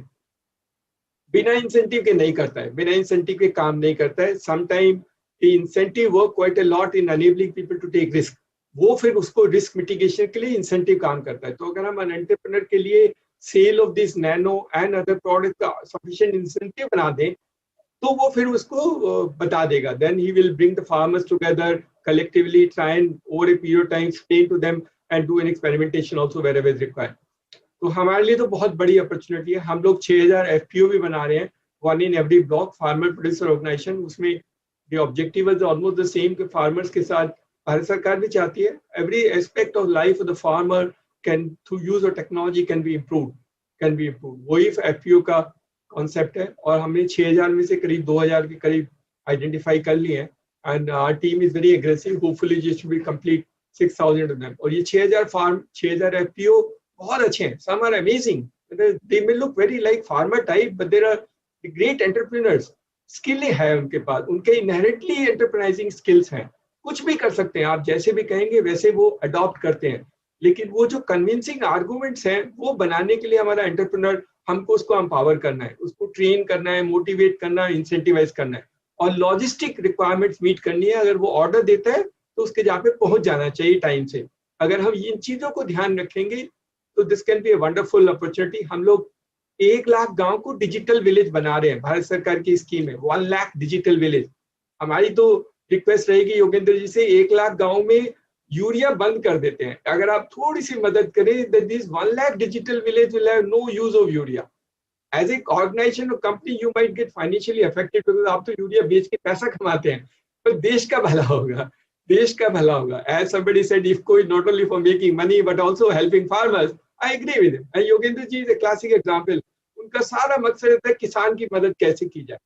तो IFFCO का सिर्फ money will come through various other means and processes, but ultimate objective is to help the citizen. वो गांव वाले लोग की कैसे मदद की जाए कि उसकी स्वास्थ्य अच्छा रहे, उसकी प्रोडक्शन ठीक रहे, उसको जो रिस्क होते हैं कल्टीवेशन में उनको कैसे मिटिगेट किया जाए। If we can do that part of the work, that can be a phenomenal story. तो हमारी रिक्वेस्ट है, योगेंद्र जी तो हमारे साथ हैं, हम जुड़े हैं और बहुत सारे से बहुत टाइम से उन्होंने हमें मोटिवेट किया था और उन्हीं की वजह से ये हम CSC में फार्म रिलेटेड प्रोडक्ट्स लेके आए। तो हमारी रिक्वेस्ट है कि 1 लाख डिजिटल विलेज को आप अडॉप्ट कर लीजिए। IFFCO can adopt 1 lakh digital villages.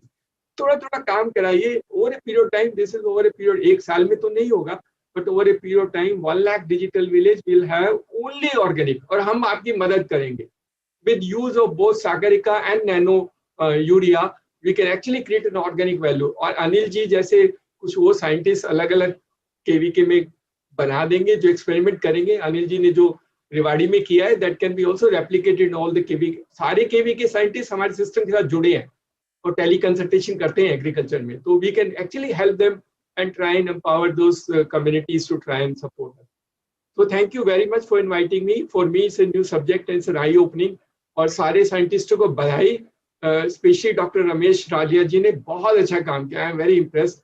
और अनिल जी ने जिन्होंने ये पायलट करके प्रूव किया conceptually, which is also very useful. And Yogendra ji has always been a great. और वाइस चांसलर जी को बहुत बहुत शुक्रिया कि उन्होंने टाइम निकाला, और आप सर एडजस्ट करेंगे तो हमारे बच्चे थोड़ा मोटिवेट हो जाएंगे। They must be also joining and listening to the YouTube. कुछ आप सुनेंगे, कुछ यूट्यूब चैनल को हम बाद में सर्कुलेट कर देते हैं अपने 4 लाख सेंटर में, तो whenever it's convenient they do listen to these advices. Thank you so much. Thank you sir, आपके आशीष वचनों के लिए। निश्चित रूप से आपके और हमारी संस्था IFFCO के प्रयास से हम देश के कोने कोने तक के जितने हमारे किसान हैं उनकी और ज्यादा बेहतर सेवाएं हम कर पाएंगे। अब कार्यक्रम को आगे बढ़ाते हुए आज के इस हमारे कार्यक्रम के प्रेरणा स्रोत परम आदरणीय श्री योगेंद्र कुमार जी, विपणन निदेशक IFFCO नई दिल्ली साहब का हमेशा प्रयास रहता है कि हम कुछ किसान के लिए करें, जो अंतिम छोर पे किसान है उसके लिए कुछ करें। और खासकर ये भी एक प्रयास रहता है कि जो ग्रामीण क्षेत्र में हमारे बच्चे हैं, बेरोजगार बच्चे हैं, उनके लिए कुछ ऐसा करें कि वो अपना रोजगार सर्जन करें, अपना जीवन यापन अच्छे तरीके से निर्वाह कर सकें। तो हमेशा फोकस साहब का ग्रामीण परिवेश में रहता है, चाहे वो खेती से संबंधित हो, उनके व्यवसाय से संबंधित हो या किसी दूसरे तरीके से संबंधित हो, ताकि उनका जो रहन सहन है, उनका जो आर्थिक स्थिति है उसमें थोड़ा सा सुधार हो। तो मैं ज्यादा समय न लेते हुए अपने परम आदरणीय विपणन निदेशक महोदय को आमंत्रित करता हूं कि वो अपने आशीष वचनों से हमारे सभी श्रोताओं को लाभान्वित करें। श्री योगेंद्र कुमार अनम्यूट कर लीजिए सर, अनम्यूट।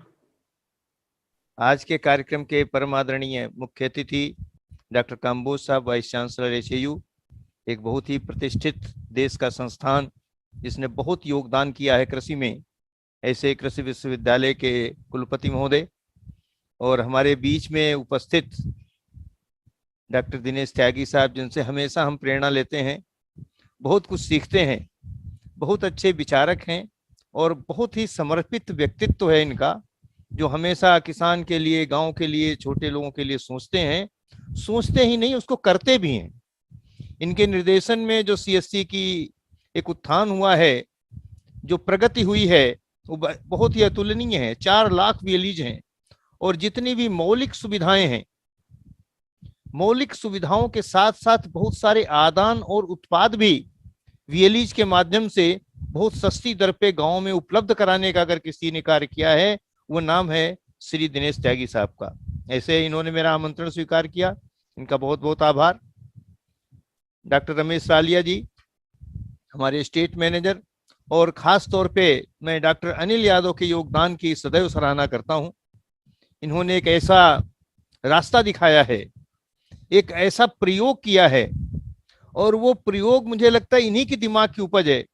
कैसे 2.5 टन कंपोस्ट, कैसे बायो फर्टिलाइजर, कैसे बायो डिकम्पोजर, कैसे सागरिका और नैनो के साथ जो अनुभव प्रयोग आपका बिल्कुल अभिनव प्रयोग है, उस अभिनव प्रयोग को मैं चाहता हूं सर, त्यागी साहब से मेरी रिक्वेस्ट है, कम से कम हर वीएलईज को ये पता चल जाए कि ऐसा भी किया जा सकता है। इसको हमें ज्यादा से ज्यादा लोगों में प्रचारित करना चाहिए। और बहुत समर्पित व्यक्ति हैं डॉक्टर अनिल यादव, इनका योगदान है, डॉक्टर रमेश रालिया साहब का योगदान है। मैं कोई अब तकनीकी बात करने के बिल्कुल भी मेरा इच्छा नहीं है, न अभी आवश्यकता है। अभी अपने कुलपति महोदय को हम सुनेंगे, लेकिन कुछ प्रश्न आए थे इसमें, उनका उत्तर दे दूं, नहीं तो फिर अनुत्तरित रह जाएंगे। एक किसी हमारे भाई ने पूछा था ये कितने रुपए का मिलेगा नैनो? ये 240 रुपए का एक आधा लीटर का जो बाटल है वो आपको उपलब्ध कराया जाएगा। एक ने टेम्परेचर पे इसका प्रभाव पूछा था, ये टेम्परेचर 50 डिग्री सेंटीग्रेड तक इसमें कोई प्रभाव नहीं पड़ने वाला है, बिल्कुल स्टेबल रहेगा, और 2 साल तक एकदम स्टेबल प्रोडक्ट है 50 डिग्री सेंटीग्रेड पर भी, तो इसमें कोई दिक्कत नहीं आने वाली है। एक अभी पूछा था किसी आदमी ने कि इसको किस किस फसल पे यूज किया जा सकता है, तो उसका जवाब ये है कि जो भी फसल है सबको नत्रजन चाहिए, और जिसको भी नत्रजन चाहिए उसमें इसका प्रयोग किया जा सकता है। ये कुछ प्रश्न थे जो मैं आपको अभी इसका उत्तर मैंने दिया है। अभी और किसी के दिमाग में कोई प्रश्न आ रहा हो तो उसको पूछ ले। और अभी देखिए, खरपतवारों के साथ भी प्रयोग किया जा सकता है क्या? खरपतवारों के केस में पहले खरपतवार निकालिए फिर प्रयोग करिए तो ज्यादा अच्छा इसका परिणाम मिलेगा, नहीं तो फिर उसमें नैनो नाइट्रोजन तो खरपतवार को भी चाहिए, खरपतवार भी बढ़ जाएंगे। उचित ये होगा पहले खरपतवार नियंत्रण किया जाए फिर प्रयोग किया जाए तो अच्छा होगा। तो इफको किसानों की अपनी सहकारी संस्था है, इसमें बिल्कुल सीधे किसानों के पैसे से ये बनी हुई संस्था है। किसानों का पैसा सोसाइटी में लगा, सोसाइटी का पैसा इफको में लगा, और ऐसे पैसे से बनी ये संस्था जो आज विश्व की सर्वश्रेष्ठ या सर्वोच्च सहकारी संस्था के रूप में पहचानी जाती है, वो सब आप लोगों का आशीर्वाद है जो इस समय मेरी आवाज को सुन रहे हैं। उन्हीं के आशीर्वाद से संस्था निर्मित हुई है और आगे भी उन्हीं की सेवा में रत रहेगी, ऐसा मैं आपको आश्वस्त कर सकता हूं, विश्वास दिला सकता हूं।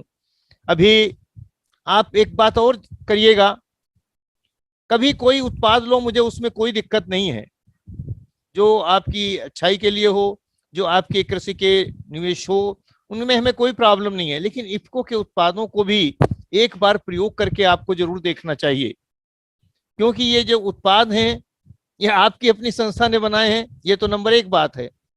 उसकी कीमत भी सबसे कम है और उसकी गुणवत्ता भी श्रेष्ठ है। अभी एचएयू के रजिस्ट्रार साहब से एक बार मेरी मुलाकात हुई थी एक कार्यक्रम में, ऐसे ही डॉक्टर पुष्पेंद्र वर्मा ने किया था, तो उन्होंने मुझसे एक परिकल्पना हम लोगों ने की थी दिमाग में कि कृषि विश्वविद्यालय एचएयू एक बड़ा प्रतिष्ठित संस्थान है, उनके तमाम तरीके के केंद्र हैं, उन केंद्रों पे भी क्या कृषि निवेश उपलब्ध करा करके कुछ काम शुरू किया जा सकता है। ये हम लोगों ने एक योजना बनाई थी। अब उस योजना में आज कुलपति महोदय भी हैं, मैंने इसीलिए विशेष रूप से उनके संज्ञान में डाला कि क्या ऐसा संभव हो सकता है। अभी इस कार्य में त्यागी साहब तो हमारी बहुत मदद कर रहे हैं। अभी 1-2 दिन पहले ही प्रबल ने एक सर कार्यक्रम रखा था महाराष्ट्र का, वहां पे इतने अच्छे ढंग से कुछ वीएलईज ने नैनो यूरिया की मांग की, और नैनो यूरिया की मांग की, पूछा साहब कब तक मिलेंगे, हम लोग इसका इंतजार कर रहे हैं, बहुत अच्छा इसका रिजल्ट है। उसी क्रम में एक और अभी प्रश्न मैंने देखा था आज, उसने पूछा था कब तक हमको उपलब्ध होगा। इसका जो उत्पादन है वो डॉक्टर रालिया उस उत्पादन से भी जुड़े हुए हैं, ये सही तारीख बता सकते हैं, लेकिन हरियाणा राज्य के लिए हम चाहे जैसे हो डॉक्टर रालिया देते हैं इसको बना के, आप लोगों को हम कोशिश करेंगे 15 जून से आपूर्ति शुरू करें। इसका कमर्शियल, कभी हम लोगों ने इसका कोई कमर्शियल एंगल से कोई बिक्री नहीं की है, जो भी दिया है सब निःशुल्क दिया है किसान भाइयों को, जो भी प्रयोग करने वाले साइंटिस्ट हैं सबको निःशुल्क दिया है। तो अभी हम निःशुल्क दे रहे हैं। अगर हमारा कमर्शियल स्केल पे उत्पादन नहीं शुरू हुआ तो भी हम निःशुल्क इस उत्पाद को देंगे। अब कितना देंगे ये डॉक्टर पुष्पेंद्र वर्मा के ऊपर निर्भर करेगा, इनकी मांग कितनी है। और डॉक्टर रालिया दोनों लोग यहाँ पे बैठे हुए हैं, तो उनसे मैं निवेदन करूंगा कम से कम 10,000 बाटल हरियाणा राज्य के लिए जून के महीने में जरूर दें, कम से कम 10,000 लोगों तक जाए। अगर कमर्शियल स्केल पे प्रोडक्शन नहीं शुरू होता है, अगर कमर्शियल स्केल पे प्रोडक्शन शुरू हो गया तो फिर आप जितना मर्जी लेना, हमें कोई दिक्कत नहीं है। क्योंकि वो जो प्लांट हम लोग लगा रहे हैं कलोल में, उस प्लांट की क्षमता है 6 crore bottle per year. 6 crore bottle per year का मतलब है कि 50 लाख बाटल हर महीने बनेंगी। तो ऐसे 7 प्लांट इफको लगाने जा रहा है, और जिस दिन हमारे 7 प्लांट लग के तैयार हो गई उस दिन हम 1 करोड़ 30 लाख टन यूरिया को रिप्लेस कर देंगे। आप कल्पना करिए, अगर 1 crore 30 lakh ton urea replace हो जाए तो कितना हित होने वाला है पर्यावरण का, कितना हित होने वाला है पेयजल का, कितना भूमि का और कितना किसान का। डॉक्टर अनिल यादव जैसे साइंटिस्ट अगर देश में प्रत्येक राज्य में ऐसे 8-10 साइंटिस्ट हो जाएं जिन्होंने अपने दिमाग से कुछ खुद निकाला है, हमने नहीं इनको बताया, पुष्पेंद्र ने भी नहीं बताया, डॉक्टर पुष्पेंद्र ने भी नहीं बताया, डॉक्टर आलिया ने भी नहीं बताया, इन्होंने खुद अपना एक दिमाग लगाया कि कैसे हम रसायन को जीरो कर सकते। और क्या दिमाग लगाया इस व्यक्ति ने, देखिए केवल 1 नैनो की जो यूरिया की बाटल है इसमें 20 ग्राम नाइट्रोजन का तत्व है केवल, और 20 ग्राम में 86% एवरेज यूटिलाइजेशन है, डॉक्टर आलिया बताते हैं। तो केवल 4 ग्राम अवशेष बचता है 1 एकड़ में, और वो भी नगण्य है। और कहाँ सैकड़ों किलो यूरिया डाल डाल के हम लोग कैसे जो है हर, मैं नहीं कहता उससे नुकसान है, सही मात्रा में संतुलित रूप से डाला जाए तो यूरिया से भी बहुत फायदा है, नाइट्रोजन का उपयोग बहुत जरूरी है। लेकिन जिस तरीके से हम प्रयोग कर रहे हैं उस तरीके से प्रयोग करने में थोड़ा नुकसान भी है।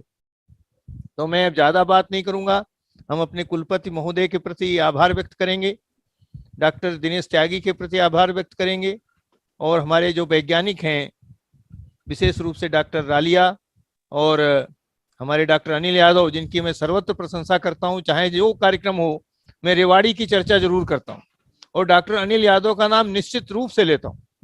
लेकिन मुझे कुछ चीजें नहीं पता थी, उन्होंने बाजरे में भी प्रयोग किया है, उन्होंने तिल में भी प्रयोग किया है, और उसमें जो उत्पादन इनका आया है बहुत अच्छा है।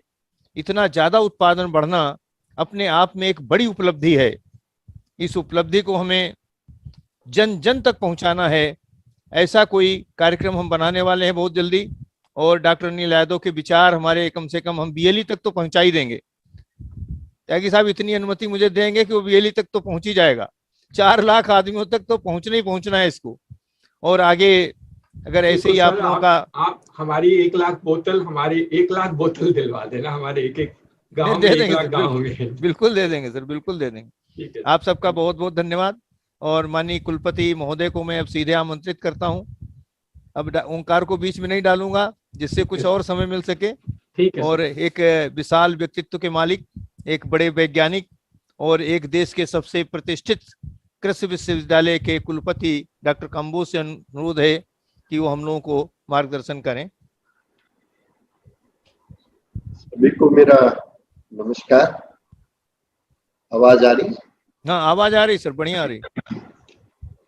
तो विश्व की सर्वोच्च सहकारी संस्था इफको द्वारा आयोजित नैनो यूरिया परिचय एवं फसल उत्पादकता में महत्व पर आयोजित वर्चुअल माध्यम से जुड़े हुए बहुत ही मान के योग्य marketing director doctor Yogendra Kumar ji, doctor Dinesh Kumar Tyagi ji, doctor Pushpendra Verma ji, doctor Ramesh Raliya ji, doctor Anil Kumar, Omkar ji, कृषि विज्ञान केंद्रों कृषि विश्वविद्यालय और इफ्को के सभी वैज्ञानिक साथी, परम आदरणीय किसान भाइयों, ये मेरे लिए सौभाग्य की बात है कि आज मैं कृषि के अंदर यदि हमें जागृति लेके आनी है तो उनसे जुड़े जितने भी हमारे स्टेक होल्डर्स हैं सभी इस कार्यक्रम में मौजूद है। विश्वविद्यालय है, किसान है, हमारी सहकारी संस्था है, सीएससी है। यानी कि मुझे नहीं लगता यदि हम सब मिलके ये प्रयास करेंगे कि हमारे किसान की आय भी बढ़े, हमारा वातावरण भी शुद्ध रहे, अपनी जमीन को भी हम ठीक रख सकें, और साथ में जो सबसे बड़ा चुनौती का विषय आज के दिन है कि किस प्रकार हम रसायनों का कम प्रयोग भी करें, उनकी क्षमता भी बढ़ाएं, ताकि हम, चाहे वो ट्रांसपोर्टेशन के खर्चे की बात है, चाहे उसको रखने की बात है, और चाहे उसको प्रयोग करने की विधि है जिसमें कम से कम हमें लेबर का प्रयोग करना पड़े, इस तरह के विषयों पे जब कोई भी गोष्ठी, कोई भी कार्यक्रम आयोजित होता है तो ये हम सब के लिए सौभाग्य की बात है। आज का विषय इसलिए भी महत्वपूर्ण है कि नाइट्रोजन एक ऐसा तत्व है जिसको जमीन में इकट्ठा नहीं किया जा सकता। आप फास्फोरस का प्रयोग करते हैं, पोटाश का प्रयोग करते हैं, तो यदि हम ज्यादा भी प्रयोग कर देते हैं तो वो जमीन में जमा हो जाता है, प्रयोग होता है। लेकिन जो नाइट्रोजन है उसको जमीन में जमा नहीं किया जा सकता, और इसीलिए जब हम जरूरत से ज्यादा यूरिया का प्रयोग करते हैं या वो घुल के पानी को खराब करता है, यदि वो हवा में उड़ता है तो वातावरण को खराब करता है, और कहीं ना कहीं जब ज्यादा प्रयोग करते हैं तो कई प्रकार के कीड़े व बीमारियों को भी वो जन्म देता है, जिसके लिए नियंत्रण के लिए फिर हमें रसायनों का प्रयोग करना पड़ता है। और कहीं ना कहीं ये सारी जब प्रक्रिया शुरू होती है तो हमारी फूड चेन में भी वो आता है, और फिर वो हमारे स्वास्थ्य को भी नुकसान करता है। और यही कारण है आज कोरोना के इस समय में जिस प्रकार से हम जूझ रहे हैं, हमारी दैनिक चर्या में भी आप देखें तो कुछ बीमारियां इस प्रकार से आई हैं, तो कहीं ना कहीं उनमें रसायनों का एक बहुत बड़ा योगदान। तो डॉक्टर रमेश रालिया जी ने इफ्को के माध्यम से इस विषय पे जो कार्य किया है वो निश्चित रूप से सराहनीय है, और जो ये कार्य किया जा रहा है इसमें किसान, विश्वविद्यालय, कृषि विज्ञान केंद्र सभी को भी जोड़ा गया है। जैसा कि बताया गया कि 2 साल से हम विश्वविद्यालय में भी इस विषय पे, गेहूं की फसल पे हमने परीक्षण किए हैं, और मैं उसका रिपोर्ट भी देख रहा था, उसमें उत्साहजनक परिणाम मिले हैं।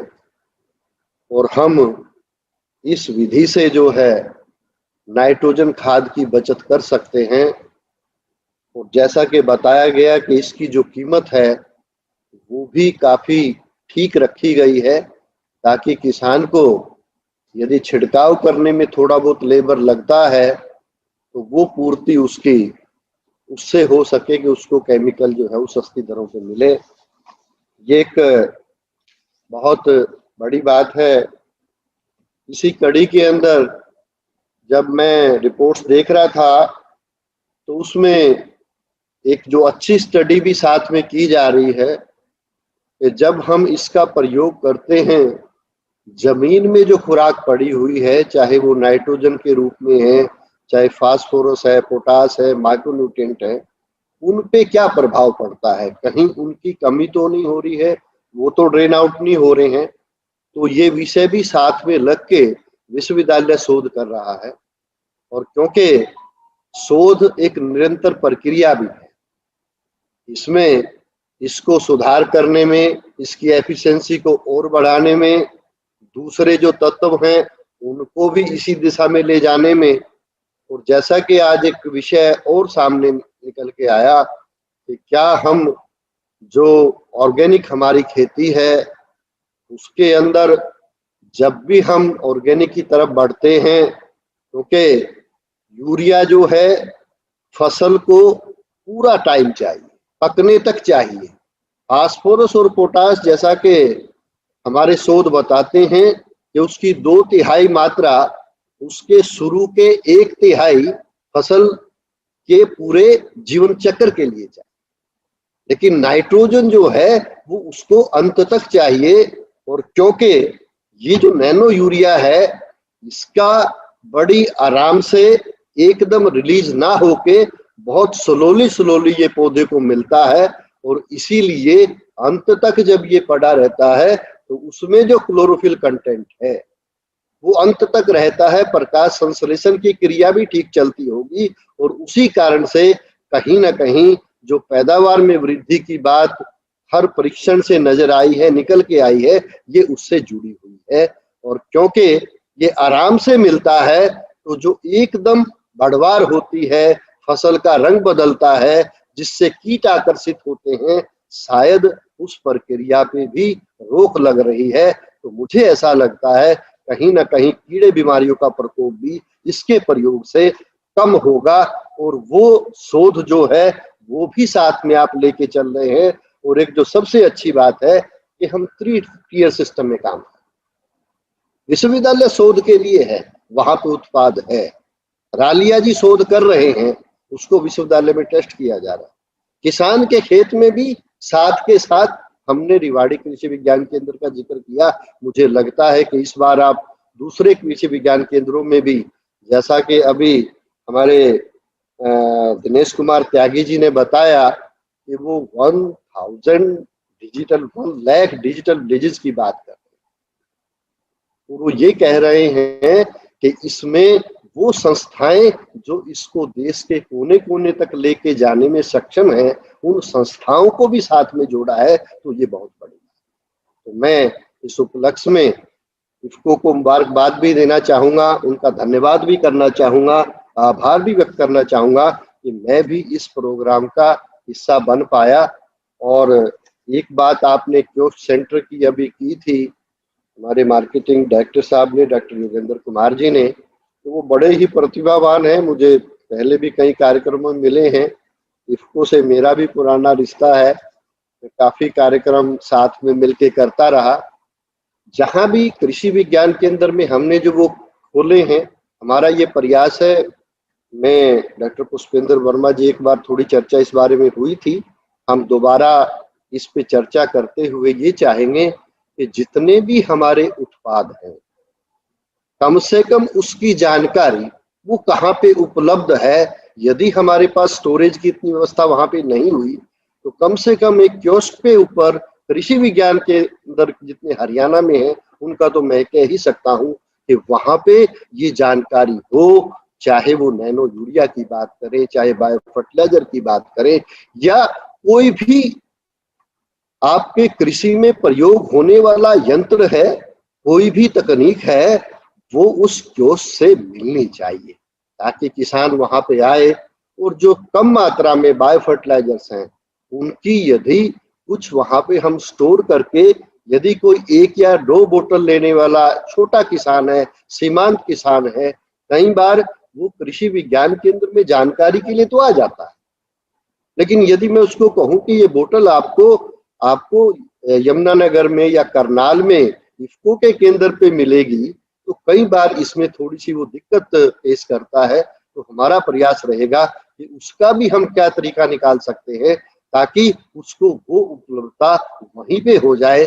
और उसको कई बार हमारे जैसा कि गैप की जब हम बात करते हैं तो ऐसी कुछ समस्या हमारे किसान भाइयों के साथ हैं, तो मैं चाहूंगा कि हम सब लोग मिलके, ये एक दिन का रिश्ता नहीं है, हमारा ये चलता रहेगा। और कुलपति तो हूं मैं, लेकिन कुलपति के साथ साथ किसान का दर्द यदि हम समझ पाए, किसान को यदि हम ईमानदारी के साथ कोस्ट इफेक्टिव उत्पाद पहुंचा पाए तो निश्चित रूप से वो एक रियल नेशन की सर्विस होगी, ऐसा मैं मानता हूं।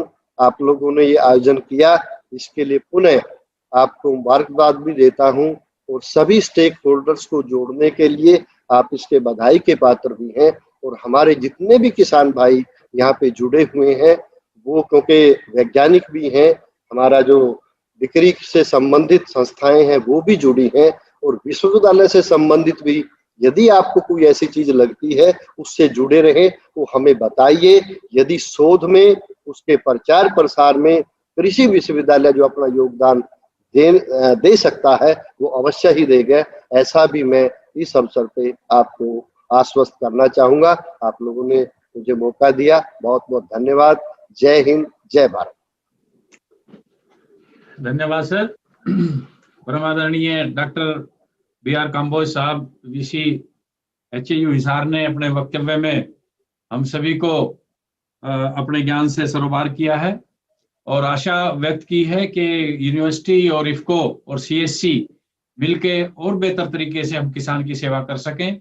छोटे छोटे उत्पाद, क्योंकि जिनकी मात्रा कम है, वजन कम है, उनको सुगमता से वो हमारे किसान को उपलब्ध हो, चाहे वो सीएससी के सेंटर से हो, कृषि विज्ञान केंद्र के माध्यम से हो, इफ्को ई बाजार या इफ्को के जितने भी चैनल हैं उनके माध्यम से उपलब्ध हो, किसान को उपलब्ध होने चाहिए। सर, आपने अपने वैल्यूबल टाइम से समय निकाल कर हमारे इस कार्यक्रम के लिए समय दिया और हमारे सभी सम्मानित किसान भाइयों को या दूसरी संस्थाओं से जुड़े हुए जो हमारे अधिकारी, कर्मचारी, साथी हैं उनको संबोधित किया, उनका ज्ञानवर्धन किया। इसके लिए मैं आपका अपनी तरफ से, अपनी संस्था इफ्को की तरफ से, राज्य कार्यालय हरियाणा की तरफ से तहे दिल से आभार व्यक्त करता हूँ, धन्यवाद करता हूँ। धन्यवाद सर।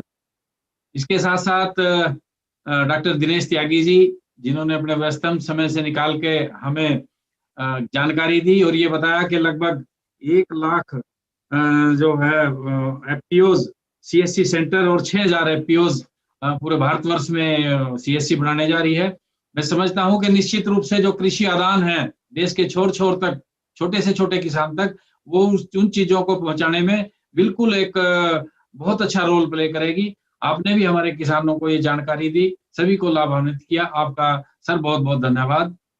मैं विशेष रूप से धन्यवाद करता हूं अपने माननीय विपणन निदेशक महोदय का, क्योंकि एमकेडी साहब का बहुत व्यस्तम समय रहता है और ये जो वेबिनार है या दूसरी जूम मीटिंग्स हैं वो सारा दिन इसी तरह कोविड-19 के कारण वो चलती रहती हैं, लेकिन उसके बावजूद भी हमारे लिए समय निकाला, हमारे किसान भाइयों के लिए, हमारी संस्थाओं के लिए, और जो हमें मार्गदर्शन किया। सर, आपका बहुत बहुत धन्यवाद, बहुत बहुत शुक्रिया, बहुत बहुत आभार। डॉक्टर आलिया जी, जनक आज के इस नैनो यूरिया के, अपने बिल्कुल ज्ञान से, बारीकी से कि कैसे ये काम करता है, कितने % तक ये फसल को इसकी उपलब्धता रहती है और कैसे हम यूरिया की मात्रा को कम कर सकते हैं ताकि ना केवल भूमि का स्वास्थ्य ठीक हो, उसके साथ साथ जो है ना पर्यावरण में भी अपना योगदान दे। सर, आपका भी बहुत बहुत धन्यवाद। विशेष रूप से धन्यवाद हमारे डॉक्टर अनिल यादव जी का, जो पिछले 3 साल से लगे हुए हैं अभी भी, और किसान का विश्वास जीतना। आज के टाइम में किसी किसान को ये समझाना कि भाई आप यूरिया छोड़ दो, डीएपी छोड़ दो या दूसरे रासायनिक खाद छोड़ दो, आप फसल पैदा कर लो, तो ये एक सौपन नजर आता है। लेकिन ये हमेशा किसान के संपर्क में रहते हैं। किसानों से ऐसे हैं कि जैसे टोल फ्री नंबर, कब कोई किसान संपर्क कर ले, बात कर ले, कोई झिझक नहीं है, और किसान फॉलो करते हैं डॉक्टर अनिल यादव को। हम खुद देखते हैं जब भी जाते हैं तो जो डॉक्टर अनिल यादव ने कह दिया उनके लिए वो पत्थर की लकीर है। डॉक्टर साहब ने बहुत अच्छी जानकारी दी मृदा स्वास्थ्य के बारे में, किसान की आमदनी को बढ़ाने के बारे में, खर्चा कम करने के बारे में। डॉक्टर साहब, आपका भी बहुत बहुत तहे दिल से धन्यवाद।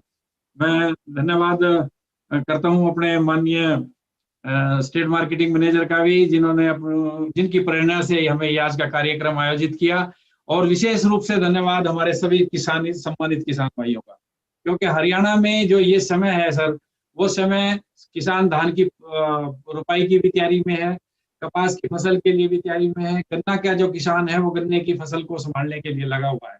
लेकिन उसके बावजूद भी उन्होंने हमारे वैज्ञानिक गणों को सुनने के लिए अपना 1.5 घंटे का जो समय इस संस्था को दिया है, हमारे वैज्ञानिक गणों के लिए दिया है, मैं समझता हूं कि निश्चित रूप से इस चीज का लाभ हमारे सभी किसान भाइयों को, कि सभी जुड़ी संस्थाओं को, सभी जो हमारे अधिकारीगण जुड़े हुए हैं उनको इसका लाभ मिलेगा। मैं विशेष रूप से अपने सभी सम्मानित किसान भाइयों का, न केवल हरियाणा से, पंजाब से, मैं देख रहा था उत्तर प्रदेश से कानपुर तक के किसान जुड़े हुए हैं, राजस्थान के बाड़मेर के किसान जुड़े हुए हैं, उन सभी का भी बहुत तहे दिल से आभार व्यक्त करता हूँ, धन्यवाद करता हूँ। और इस कार्यक्रम को सफल बनाने के लिए जितने भी हमारे साथी लगे हुए थे, चाहे वो ई बाजार से हमारे साथी हैं, इफको एनसी से हैं, ITGI से हैं, IKSL से हैं, आप सभी का एक बार तहे दिल से बहुत बहुत धन्यवाद, आभार, अभिनंदन है। नमस्कार सर। कार्यक्रम को समाप्त करने की इजाजत दें। हमारी आईटी टीम का भी बहुत बहुत धन्यवाद, इनका बहुत सहयोग रहा, जिसकी वजह से कार्यक्रम हमारा धन्यवाद रहा, जिन्होंने इस कार्यक्रम को आयोजित करने में सफल। धन्यवाद सर। Thank you sir. नमस्कार सर। नमस्कार।